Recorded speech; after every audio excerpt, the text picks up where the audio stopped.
One of the things that psychology has learned, if you go back to Stanley Milgram and his experiments at, I believe they were, what is it, Yale or Stanford, where, you know, they created a kind of a pseudo prison, and you had some people who were assigned to be guards and others who were assigned to be prisoners, and pretty soon they had to stop the experiment because the guys who were the guards were actually abusing the prisoners. I mean, going way beyond their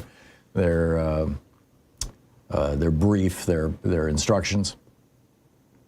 And I mean, that's not the only one. There's literally been dozens of you know, well done, relatively well known, relatively famous studies in psychology, not just in the United States, but you know, done around the world. Although some of the most famous ones came out of the U.S., showing that the old saying that power corrupts and absolute power corrupts absolutely is not just a truism.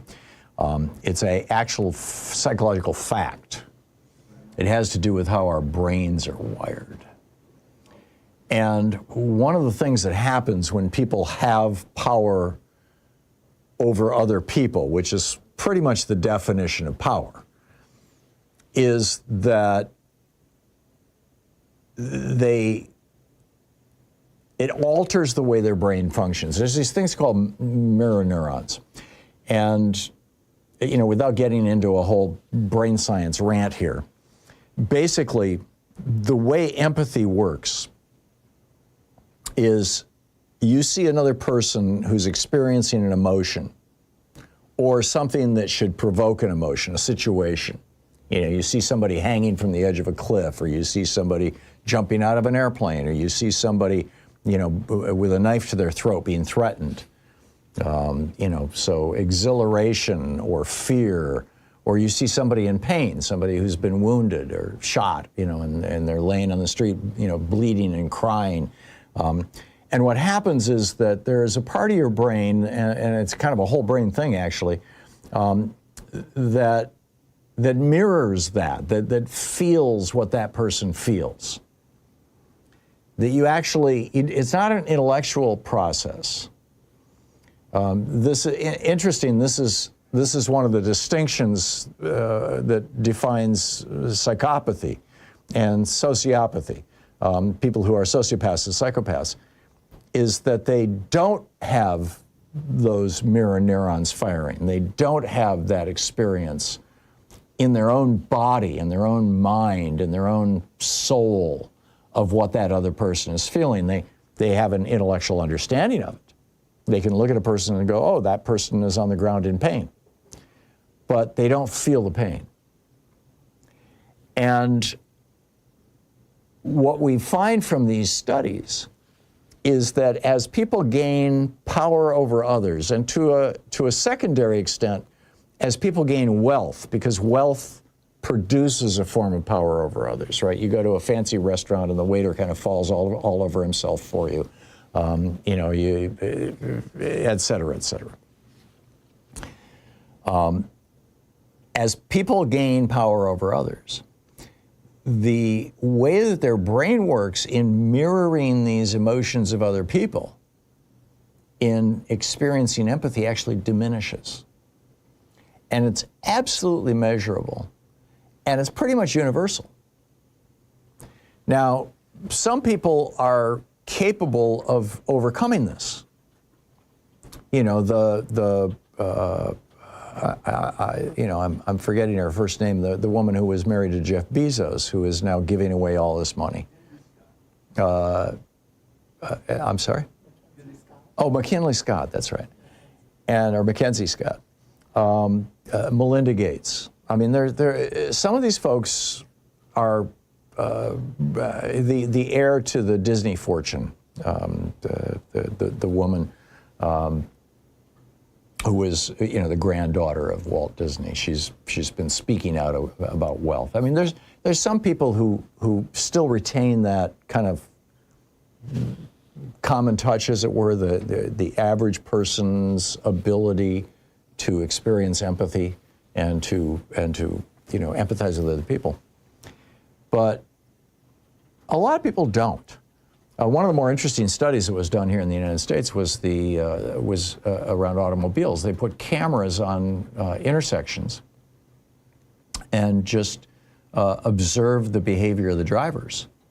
And it's called the BMW effect. What they found was that the more expensive the car was, the more likely the person was to cut people off in traffic, the more likely they were to make an illegal turn, the more likely they were to roll through a stop sign or to ignore a red light. It just, you know, the wealthier they got, the more expensive their car was, so a reflection of their wealth, and the more likely they were to behave outside of the social norms. Because social norms are also part of, I mean, it's not literally empathy, but it's feeling part of all of society. So for most of our history, and Sabrina Hake is the one who's been a guest on this program a number of times. She's got a great Substack newsletter called The Hake Take, Haake Take. And you can find it over on Substack. And it's free, and I encourage you to subscribe to it. It's great. And she asked a question of me in response to a piece that I had published on Substack. In her, in the comments, she said, I really want to see you do a deep dive on how power affects the brain. A strong addiction, as you say, but it deserves a special study in the age of Trump, given its complete takeover. And so I did. I wrote this piece called Is America Endangered by a Dark Addiction to Power in the Age of Trump and Epstein? That we published last week when, you know, every day while Louise and I were on vacation, I still wrote an article and she still produced a song, and I guess we're workaholics, but I think the work that we're doing is important, and I just feel an obligation to continue it even when I'm on vacation. But what we find is that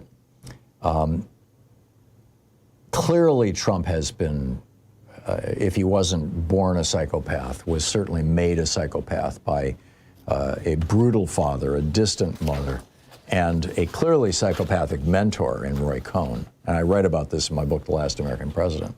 This is all too familiar to me. You wake up with a scratchy throat, congestion, runny nose, and cough. You know your body. You know you're getting sick, right? Well, what are your choices? Tough it out, get sick, and take time off work? Hope the doctor can see you this month? Wait 2 hours at urgent care and have people cough all over you? Or open your medical emergency kit like mine. I just match my symptoms to the doctor-recommended prescription, start at the right meds, and nip this thing in the bud right now. This is not a first aid kit. It comes with doctor-prescribed meds to treat dozens of common and serious medical issues. Strong antibiotics for infections of all types, strep throat, pneumonia, UTIs, bronchitis, and a lot more. Plus a doctor's easy guide so you'll know exactly what to take and when. No waiting to see the doctor, no waiting at the pharmacy. My meds are in my kit. Every home should have at least one medical emergency kit. You're going to get $35 off at urgentcarekit.com/Tom, Tom, when you check out. That's promo code Tom at urgentcarekit.com/Tom. But also, when you put a man in uniform and give him unaccountable power over other people, it alters him. And, I remember back in the day when I lived in Georgia and I was writing, I wrote a series of 6 novels about a private detective. Only one of them ever got published. And it's not all that good. It's out of print now. It was called Death in the Pines.